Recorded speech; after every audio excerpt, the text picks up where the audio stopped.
But on the completely other hand, MotoGP, what an insane weekend. Yes. You watched the sprint race. Tell me about it. yeah, so this weekend they were racing in Indonesia. We had already from the beginning a very interesting starting grid. We had no Marc Marquez on the first nor the second row, which was a big surprise. It was the first time I think this season where he wasn't on either the front or the second row. So it started off with Bez. Next to him was Fermin Aldeguer, so the rookie Gresini Ducati rider. Then in third starting position, Raul Fernandez. I was like, what? Yeah, Then Alex Rins, Pedro Acosta, Luca Marini, Alex Marquez, Fabio Quartararo, and then Marc Marquez in ninth. So already surprised after taking the Rider Championship last weekend. I was like, okay, I guess, I mean, he's had by that time, he already had not the best weekend. Yeah. Because I think he had crashed out a couple of times. Also, Ducati in general, the Ducati Lenovo team didn't have the best race weekend up until qualifying. I mean, Pecco ended up qualifying in 16th. So going from the top, from winning both races the weekend before, or the race weekend before, going to 16th. Yeah, it was the weekend before. Oh, it was the weekend before. Okay, yeah. So already weird vibes going into it. We also only had 19 riders on the grid because Jorge Martin was out for surgery. Maverick Vinales ended up not starting. So it's like... And then... Ayogura was also exactly not there. So already felt off, I guess. But then, okay, let's go into the sprint race. We had, of course, going into the sprint race with Bez in the front row, I was like, okay, Bez might take it. From what the commentators have been saying, he's had an excellent pace over the weekend. So he started the race, horrible start. Immediately went back several positions. Unfortunately, also Chantra crashed the first lap. I was like, what a bummer for him. Then right from the get-go, or pretty early on, Marc Marquez ended up getting a long lap penalty for irresponsible riding with Alex Rins. So he ended up getting a long lap penalty, just Marc Marquez. And he already started pretty far back. Then he had to do a long lap penalty where he lost several positions there. And then at the beginning, the first couple of laps, the top three positions were Fermin Aldeguer, Pedro Acosta, and Raul Fernandez. And I was like, what is happening here? Going on? And I feel like that's the theme for This the weekend, weekend. yeah. Then unfortunately we had Enea crash out. Acosta ended up crashing out. Zarco crashed out. Quartararo crashed out. So we had a bunch of people crash out over the sprint race. But the big upset really was Pecco Bagnaia. I mean, his lap times were... So at one point, Bez was lapping a minute 29 per lap. Minute 29 and some change. Pecco, a minute 32 and some change. 3 seconds? So 3 seconds. I think towards the end. end... iRacing, I'm like, how the fuck? But no, towards the end, it got even worse. At the end... Pecco ended up finishing last, so he lost a couple positions, but then he had quite a distance between the second to last person, and he was, by the end of the sprint race, which was 13 laps, if I'm not mistaken, I don't know for sure right now, he was 30 seconds behind Bez. That is crazy. So Fermin Aldeguer was leading majority of the race. Pedro Acosta had crashed out, so he wasn't there anymore. Bez had lost several positions right at the start, but Bez had an insane pace, and he was making up the time, making passes. I mean, it was insane. Then the last lap comes. It was him versus Aldeguer. They're going back and forth. Oh, so he ended up winning, and right? then Bez ended up winning. Oh, shit. And it was so close. It was so close. It was... Part of me was excited because, I mean, obviously I like Bez, and it was such an excellent comeback from such a poor start. And he had some really nice battles in between. But then on the other hand, Aldeguer being a rookie, it would have been his first sprint win. He would have been the youngest sprint winner. And then also in this post-race interview, you could tell he was like... A little deflated. Yeah, he was upset. But then he was like, all right, tomorrow then, you know? And he was like, oh, it was this close. And that's what makes it so painful also, because it was in the last lap. Yeah, You that know? hurts the most. It's Because like- you held out all this time and then Yes. Marco was like, no, thank you. Yeah, exactly. Have you seen my rear tire yet? Yeah. So it's just, it was just such a bummer. Mark ended up doing okay. He started in 9th. He ended up going down to 13th because of his long lap penalty, but then he ended up finishing in 7th. Doesn't matter for him really, just for You made ego up and 6 pride. positions then, yeah. But he did have a decent race then.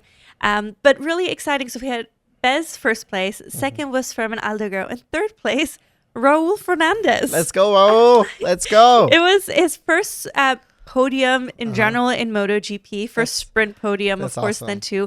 It was his first podium in MotoGP after 75 races. That's awesome. And I think he's like 24. Oh, that's lit. Awesome. Good job, So, Raul. I mean, what a Super huge, and awesome. he was so excited. It seemed like he won the race. That Which I was- love that's about awesome, MotoGP yeah. because they really celebrate it like that. They're really into that. Yeah, but it was a really entertaining sprint race. I thought I had a really great time watching it, and then the main Grand Prix was really fun too.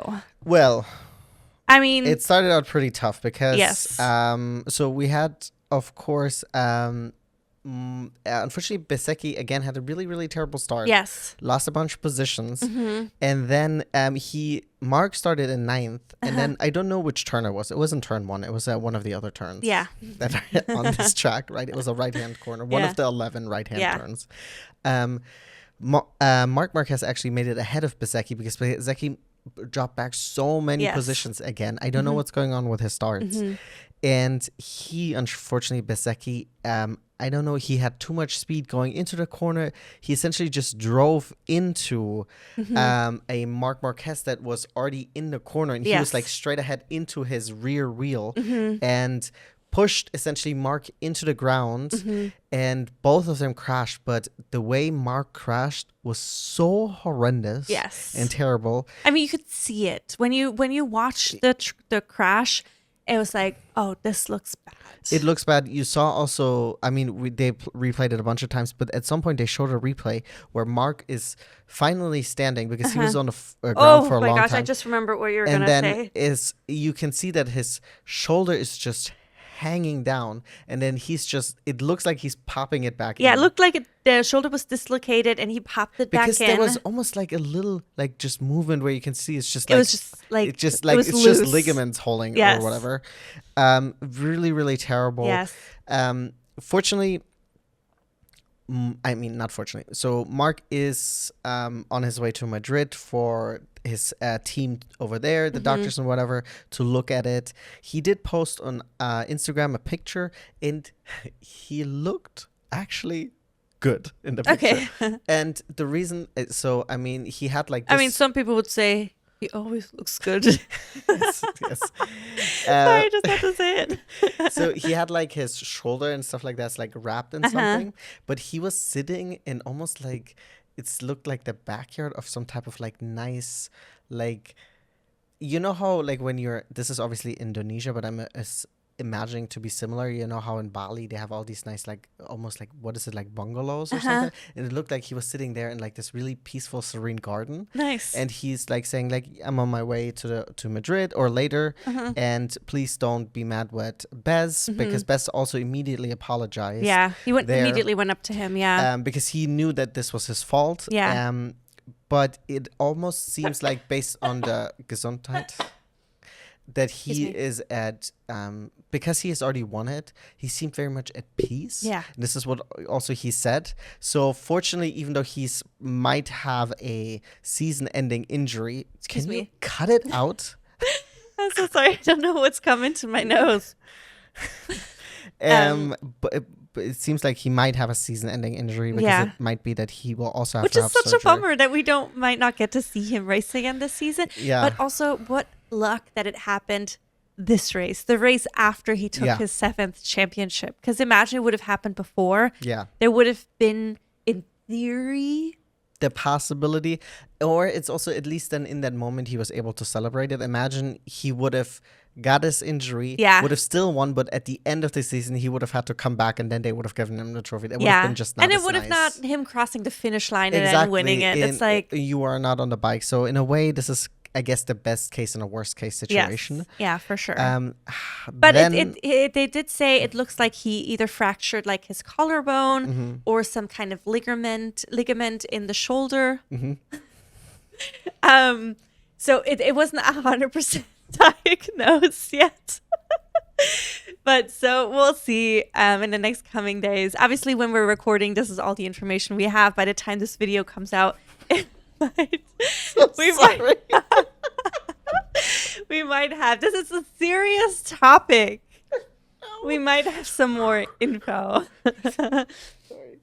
But so that happened like first lap. Yep. So first lap, immediately drama. And we were also watching it with a friend who had never seen MotoGP before. So this was an insane race to get introduced to it. That's the type of luck that she has, because her first F1 race was Australia last year. So Which and that was also bonkers, an insane race. So anyways, that would happen. Then unfortunately, our boy John Mir crashed out in lap 2. Pecco Bagnaia, who was in the back already. Pecco was the only one. So at the point when Pecco ended up crashing out, which was 7 laps into it, he was in 16th place. So he was the only one who wasn't scoring a point at that point. So he was like, probably, I'm out. Yeah. And then unfortunately, the boy Enea Bastianini crashed in lap 12. Yes. So such a bummer. But then our boy, the rookie, Fermin Aldeguer, was riding the race of his life. Absolutely. I mean, he was in the front. I think Pecco was leading at one point. Was he not? Oh, sorry. Pedro Acosta? Maybe. Trying to remember if they had a little battle at the beginning. But then Fermin just rode out a lead.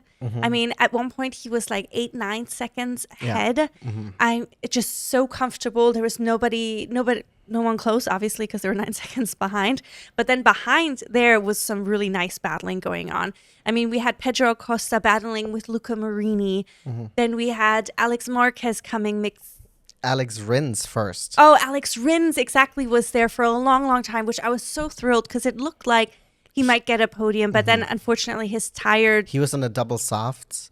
Which was, exactly. And that really in the last 4 laps or 5 laps fell off. So he went from essentially like a third, he went down to 10th. Which is such a... Because he had he was battling so beautifully. On a bike that is also inferior to the bikes around him. Yeah, I mean, the Yamaha didn't have the pace on the straights. No. But his braking was just so excellent.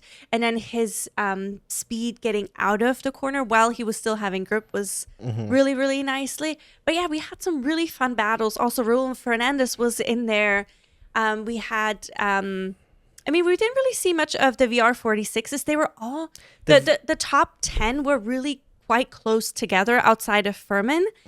So that's why it was like Luca Marini was battling for podium for a long time. Then he made one silly mistake and he lost several positions because so many people were right behind, ready just to take the spot. And then we also had this thing, which I'm glad that Pedro was able to recover from that, because he's had this a bunch of times in races. He's racing in the front and then he dropped back. Yeah. He dropped actually back from... So he was originally in first, I think. And then Fermin overtook him, and then Fermin just unlocked his raw power or raw speed.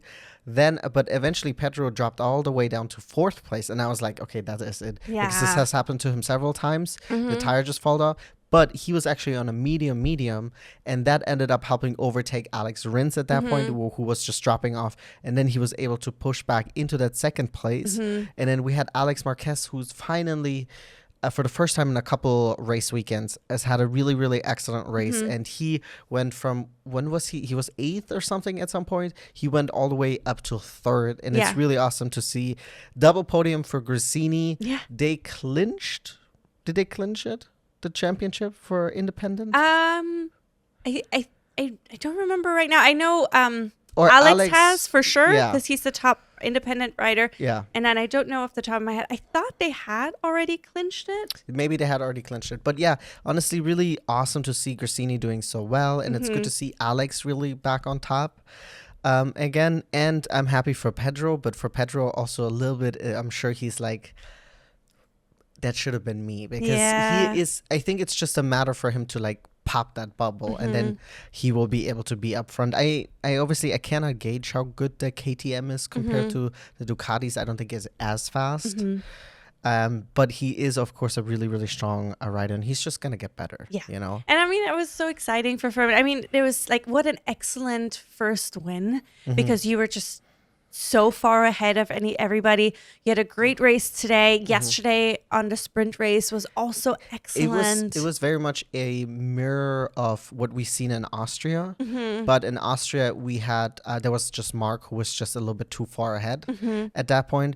But where Aldegar all of a sudden woke up and he had so much pace, and he went from, I don't know, what was he, 8th, 9th, all the way up to 2nd, with such speed. Yeah. And what an excellent performance. And I'm really, really excited to see what else he has in the case. I'm actually interested at some point, maybe in the off season, I want to watch some of his Moto2 races, because the commentators pointed out that he didn't do the usual pathway of a MotoGP rider. He came from Euro racing, Euro 2 racing, and then whatever he was in, and then he got a seat offer. Someone took a chance of him, and then he went to Moto2, and then he immediately showed like, hey guys, have you seen this cool trick that I can do, which is driving really fast? And winning. And he is Moto2 champion, right? Yeah, I think so. Is he? I don't know. Maybe I'm talking shabangs now. Might be. But nonetheless, I was so excited that he took the win. I mean, obviously deserved. So he did an excellent job. Yeah. I always think that he's French, to be honest. It's just his name seems French. Just seems French to me. But he's very much not. I'm trying to see quickly if I see. Yeah, he was Moto2 European Championship, where he won the title in 2021, and then he moved to Moto2.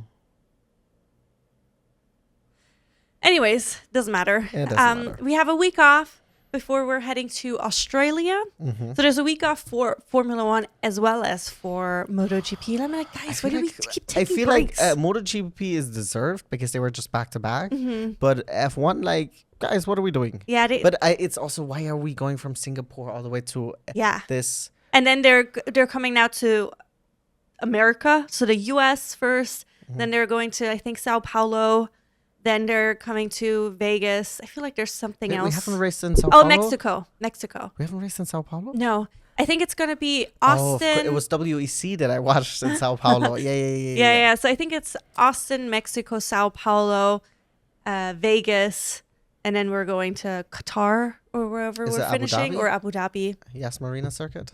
Over there. Yes, exactly. So we're going. Yeah. Okay, actually, that makes sense that if you're going to have the stint right here now. That makes sense. Yeah, I mean, it kind of makes sense. Yeah, it does. But anyways, so we'll have a weekend off from both of those. Yeah. And then they're both coming back when I'm on vacation. Yeah, exactly. Wow. How dare you go on vacation? And now let's move on.